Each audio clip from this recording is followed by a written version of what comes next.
Good day, listeners. Welcome to this edition of the Pure Sex Radio broadcast. We're glad to have you here with us. My name is Jonathan, and we've got back with us our friend from Florida, Mark Denison. How you doing, Mark? Doing great, Jonathan. How are you? I'm good. I see that you didn't go to the drastic measures that I did. I've got my quarantine cut here, haircut. For those of you who are watching the video, you probably go, what happened to Jonathan's head? But I had to, I knew we were going to be out for an extended period of time. I knew that all of the haircut places were going to be closed down, and I literally took matters into my own hands, and I said, you know what, we're going to do this, and I'll be looking for another haircut in a couple months. So I see that you actually look very clean shaven and put together. So that's pretty good. You caught me on a good day. That's good. Well, Mark, I appreciate you being with us because we had a listener that had written in a question or surrounding this topic of sex and alcohol.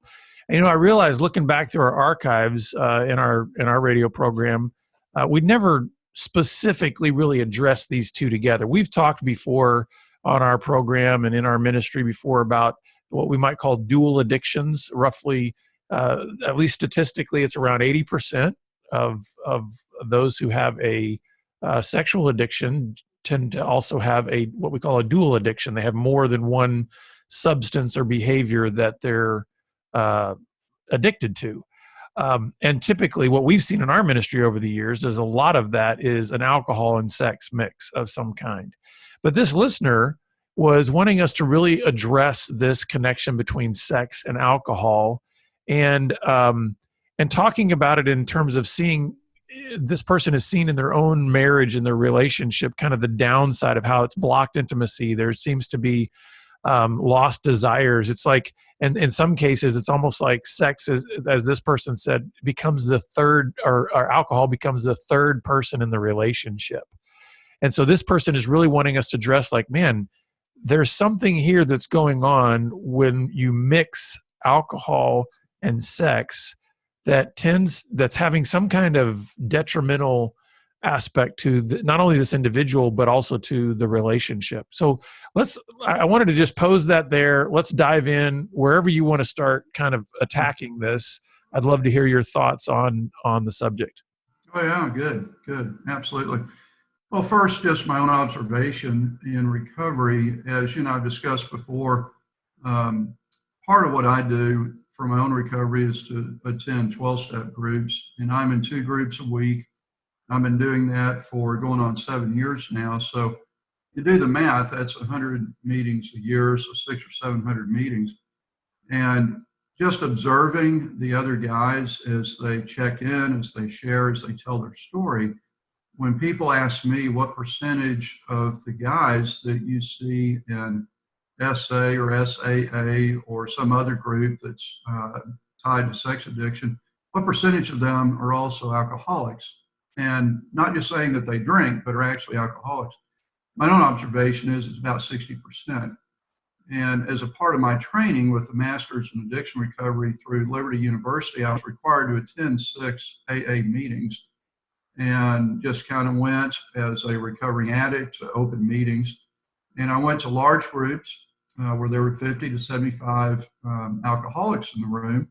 And as I listened to them share and got to know them, I discovered that many of them were also sharing the same thing, that they struggled with sex addiction. Now, I didn't hear them share as much about sex as I've heard sexaholics talk about alcohol because it's not as safe, and I didn't go to as many of their meetings. So clearly, I could tell just from my own experience that there's a tremendous crossover here. A study done by University of Minnesota a few years ago showed that number to be around 58% that have sex addiction and alcohol addiction. Again, not just drinking, but actually addicted to alcohol. Patrick Carnes actually did a study of 1,000 sex addicts a few years ago and watched them over 5 years. And his number was that only 13% of those 1,000 sex addicts did not have a substance addiction. And most of the substance addiction is alcohol and sometimes goes to others as well.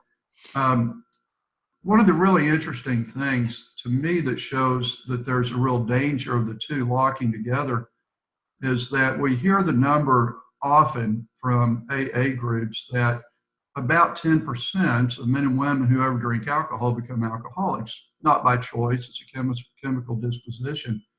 A study that's been done by the University of Indiana, totally separate from that, has looked at sex addiction and found that of all the men and women, women included, who view pornography, 9% become addicted.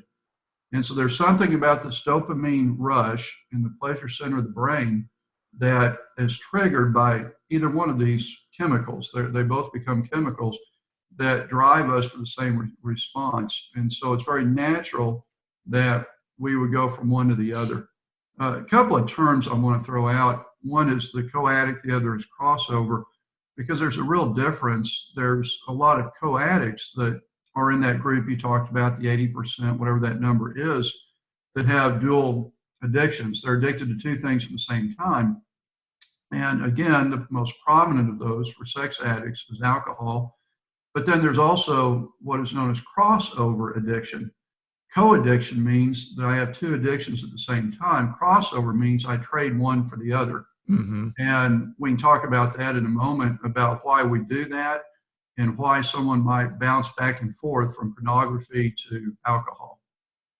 Yeah, and as you're saying that, I'm thinking there's a lot of ramifications of this just for the individual to begin with, right? So I want us eventually to get to talking about how this affects a relationship. But as you're saying this, and I've seen this in a lot of guys that are either co-addicted, or then they do the crossover addiction. There is a stunting that happens, like, to a person's ability to be even self-aware. Certainly they're not others aware. So can you talk a little bit about that, of like the damaging effects that this has when there is that combination? Let's talk about the co-addict first, somebody who is addicted to both sex and alcohol simultaneously. What are some of the damaging effects of that on the individual, on the co-addict? Well, you just nailed it with the word numbing. 2005, Patrick Carnes did a study on the similarities between sexaholism and other addictions, and found that he identified 11 of them. But one of those that Carnes talks about is numbing, because what happens is that the couple who, it's like pornography. We know that when a couple decides we're going to engage in porn because we think somehow that's going to be healthy for the marriage, that it ends up anesthetizing intimacy. And alcohol does the same thing. There's a numbing effect. Another problem of alcohol as it affects the sex addict is in disinhibiting. What he does is he wants to become the sex addict, or even if he's not a sex addict, he wants to become more sensual, more sexual, more free. And so he drinks in order to take away the inhibitions. And then what that creates is a false intimacy within the sexual context, because he's no longer who he really is. He is now masquerading as somebody else, and it works both ways. And so you'll see a lot of co-addicts will go back and forth from one to the other. They numb themselves with both addictions. They use each one to mask the other, so they can somehow, they think, free themselves up. And as you and I know, sex addiction is really an intimacy disorder. And so by masking that, by numbing themselves, it takes away the realness, the genuineness, the authenticity of intimacy. And now the person that's in bed with his wife or her husband is not the person at all. It becomes someone that is masked by this chemical and what's going on so many different levels. Yeah, and I think a cousin to the numbing is a longing to escape, right? So yes. there's a pain to reality that can't really be engaged, and so therefore sex or alcohol is a way to then escape. And of course, if you put those two together, like you said, the alcohol really reduces inhibitions. I mean, it's just like, it allows you almost to enter into a different character. And so now, and I guess in the same way that any addiction, there's always going to be a pattern to it, right? So talk a little bit about how this sort of creates ruts in to where you start repeating a similar pattern. Like, for instance, I've seen this happen many times where either the the sexual temptations lead to drinking that then lead to whatever else, or the other way around, the drinking then leads to going into sexual things and whatever comes after that. Sure. Why is it important for a person to begin to recognize or understand those patterns? I would say a couple of things. One is because it's progressive. And not only does porn addiction lead to other forms of acting out, masturbation, prostitution, crossing sex lines. 60% of sex addicts at some point cross a sex line, even though they may be heterosexual and usually are. So there's a progressiveness to it. And when we become numb from one addiction, we cross to the other one, thinking that it's going to give us a high that we couldn't find any other way. But the other is the thing you already nailed, and it's an escapism. The way I say to the guys that I coach through a recovery plan is that pornography is really not a bad problem. When we think of it as a problem, we start treating the symptom rather than the source. It's not a bad problem as much as it's a bad solution. The problem is intimacy. The problem is inadequacy. And so we look for something that we can bring into ourselves or bring into the bedroom that's going to change that. And it just becomes progressive. It becomes a cycle. And the way it always works is we think it, we want it, we do it, we hate it, we cover it up, and then we go do it again. And the same is true with an alcoholic. It's true with pornography. In that cycle, we just get in that rut. And we eventually become so frustrated with that to get off the crazy train, we jump on another carousel. And then we jump back and forth. Yeah, I love that idea of a bad solution. And I think I want to just sit on that for a little bit, because I think this particular listener's question, I think that's part of what they were expressing in the question, right? Is, man, this isn't working. And it's really the idea of alcohol's kind of become this third person in the relationship. There is a disconnect between me and my spouse. There's a fracture here. And I love the framing that you gave to that, because it'd be very easy for this couple to look at the quote unquote problem in their marriage and only see it as a problem. And what I hear you saying is, no, the pattern that's been developed there is actually a bad solution. Yes, it's creating problems, but what I'm hearing you say is what needs to be addressed is not just the quote unquote alcohol as the third person. Yeah.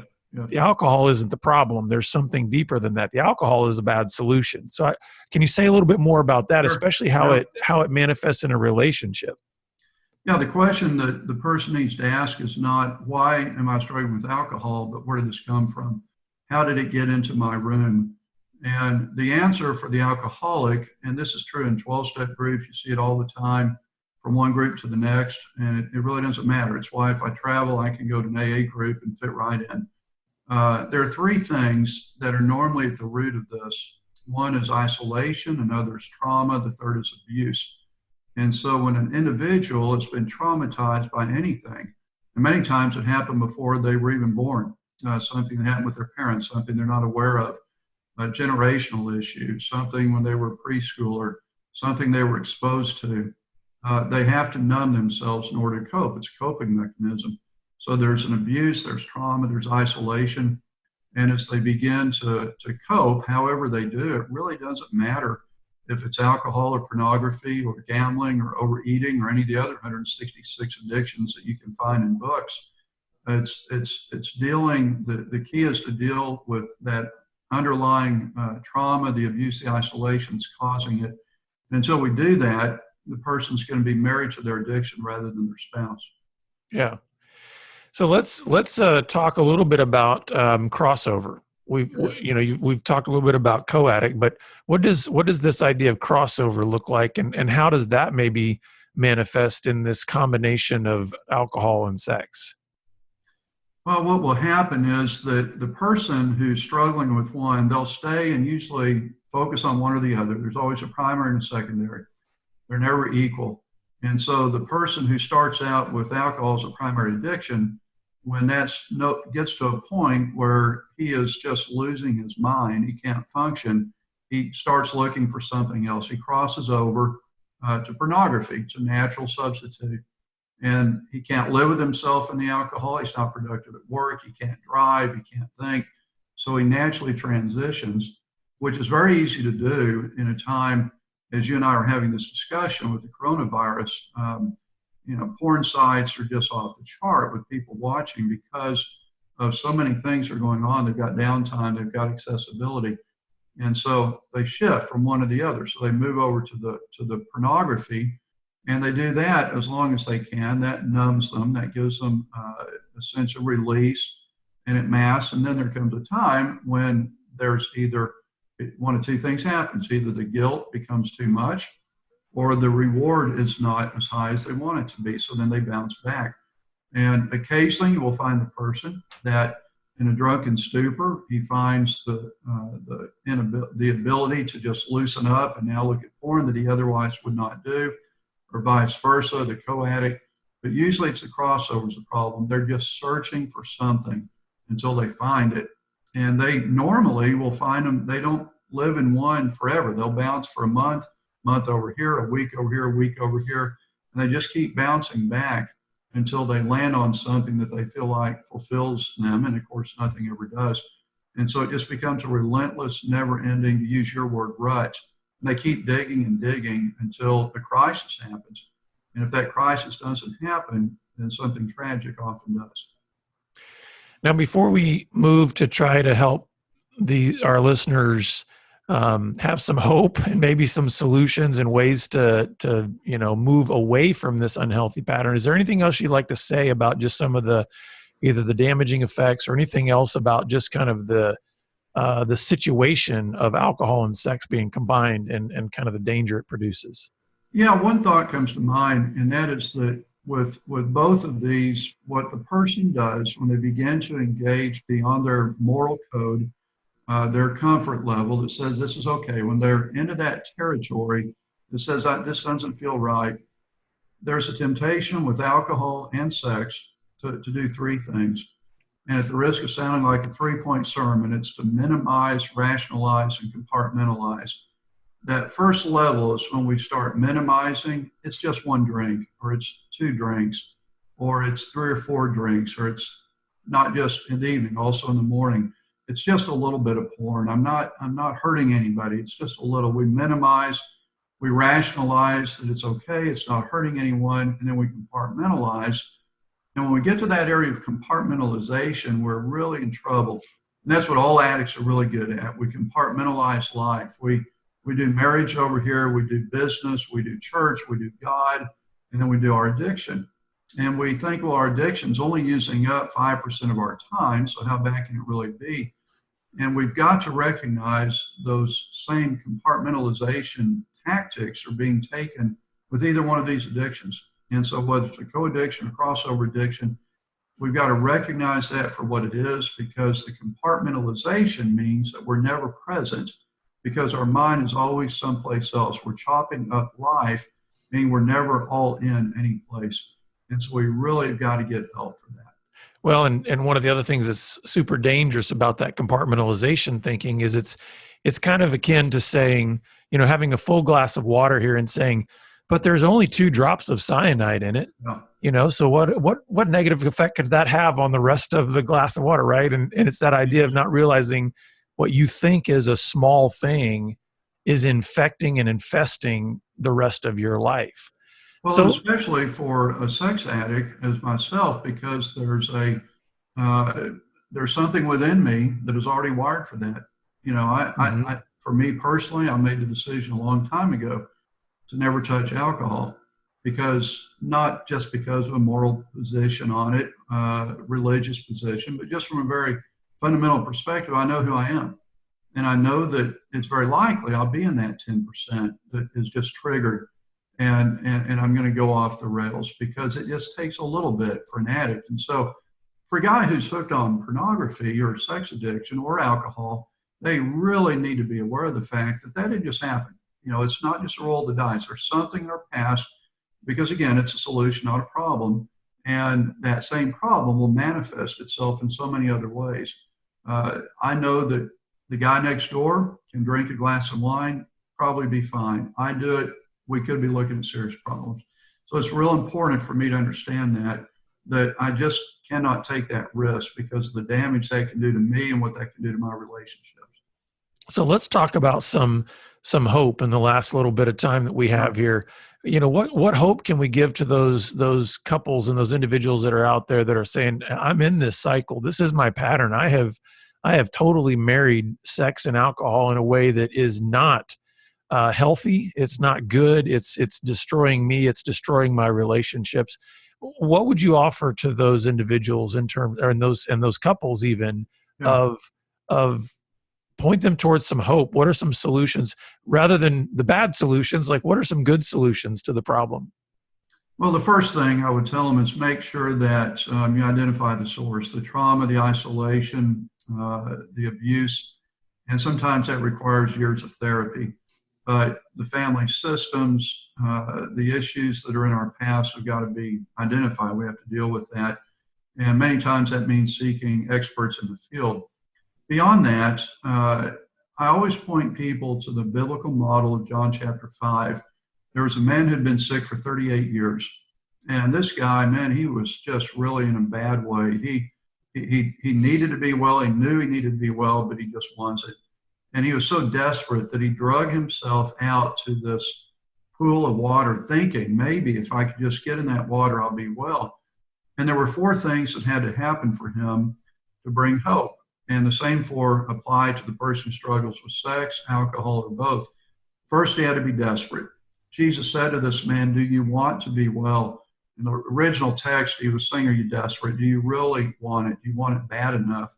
And then beyond the desperation, there had to be surrender. Jesus told the man, you've got to go into the water. But to get there, you have to pick up your mat and walk. Until this man was willing to do the improbable, Jesus did not do the impossible. The man had to pick up his mat, had to do whatever was in his power to do. For the addict, for the person struggling with alcohol or sex, that means get help. You've got to do what you can do. Go to a meeting, go to a therapist. So there has to be desperation, there has to be surrender, and then there has to be disclosure. Someone has to know the story. This man was found the next day in what would have been the church in that day. Jesus found him there in the temple. Someone has to know our story. For anyone that's watching, listening to this today, they've got to recognize you cannot do this alone. Someone has to know your story. A therapist, a sponsor, somebody. The last part is there has to be community, because you just can't do this alone. You've got to be in a group. I know, Jonathan, that you do the Gateway to Freedom seminars. Those are fantastic. I recommend so many men that have gone to those. And what's really cool is that whether it's an alcohol issue or a sex issue, the source is the same, the strategy is the same, the solution is the same. And so if someone says, well, I'm really struggling with sex as well as or alcohol as well as sex, which one do I need to deal with? The answer is yes. Yeah. Because it's really a dual thing. You literally cannot deal with one without being a blessing to the other. So take your pick, because addiction is addiction, struggle is struggle, masking is masking, trauma, isolation, abuse, it's all the same. And so getting help for that, there's absolute hope for anyone if they're really desperate, if they really want it, if they're really willing to seek help. Through ministries like yours and ours, they can find that help. It's absolutely available regardless of which of those struggles they're in the moment. Yeah. And so are there any resources that you would recommend that might help somebody in this? I know you've written a book, Jesus and the 12 Steps. Is that something that you think would be helpful for a person in this kind of situation? Yeah, absolutely. Jesus and the 12 Steps, what I've done is take the 12 steps from AA and broken them down based on 12 experiences that Christ had, encounters that he had with men and women, to show how very biblical that is. But also, I have a 90-day recovery guide that we use through our ministry, There's Still Hope, where we take guys that are struggling with an addiction, especially a sex addiction, and walk them through a 90-day plan. And we've had a 90% success rate, meaning those who go through this plan have zero acting out for at least the next 2 years as we've tracked that out. It's such a huge issue. We offer those resources. I do one-on-one coaching. I'm starting groups. Obviously, Be Broken, you guys are on the cutting edge of this, have been for a long time. CSATs are available, Certified Sex Addiction Therapists. Always recommend those, especially the ones trained with Open Freedom, Dr. Magnus, and others. So absolutely, there are so many resources there now.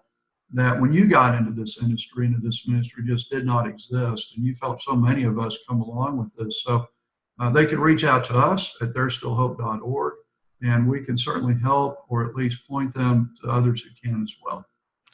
Yeah, and I think one of the things that we like to say to folks that, especially if they're asking that question, like, okay, so I have both a struggle with alcohol and I have a struggle with sex, and so which one do I tackle first? And one of the things that I like to say, especially if a guy is saying to me, well, do I get into a sex addict recovery group or do I get into an alcoholic recovery group? And I like to say that if you've got an addiction, you can't throw too much at it in terms of resources. And now we don't want you to now like get unwell because you are literally, in 10 groups a day or something like, to where like now you are unhealthy as far as like your body's breaking down and all that.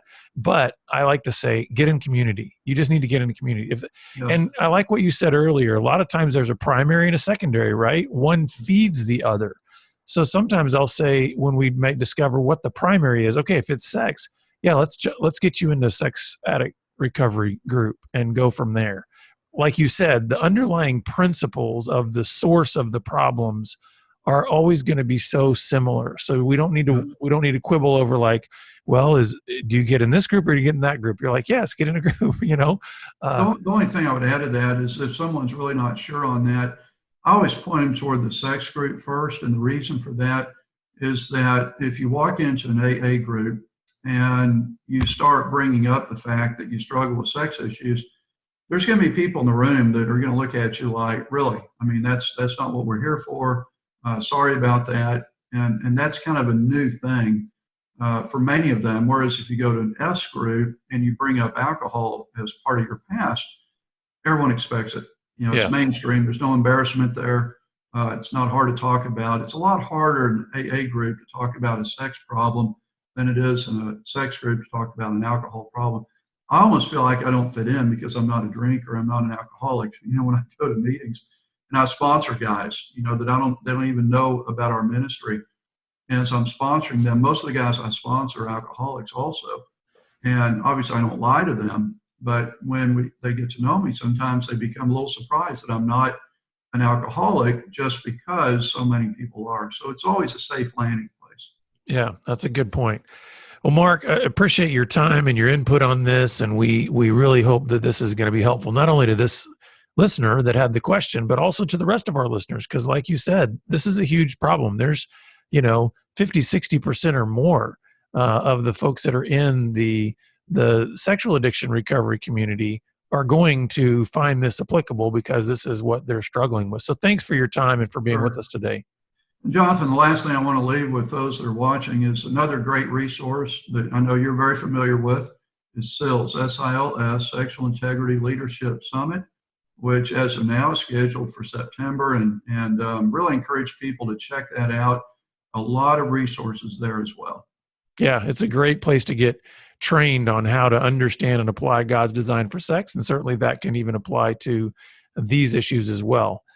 So thanks again. And listeners, we're always grateful that you're with us, and we hope this has been a blessing for you. If you need more resources or help from us, please reach out to us. But we look forward to seeing you back here again next time on the Pure Sex Radio broadcast. Take care.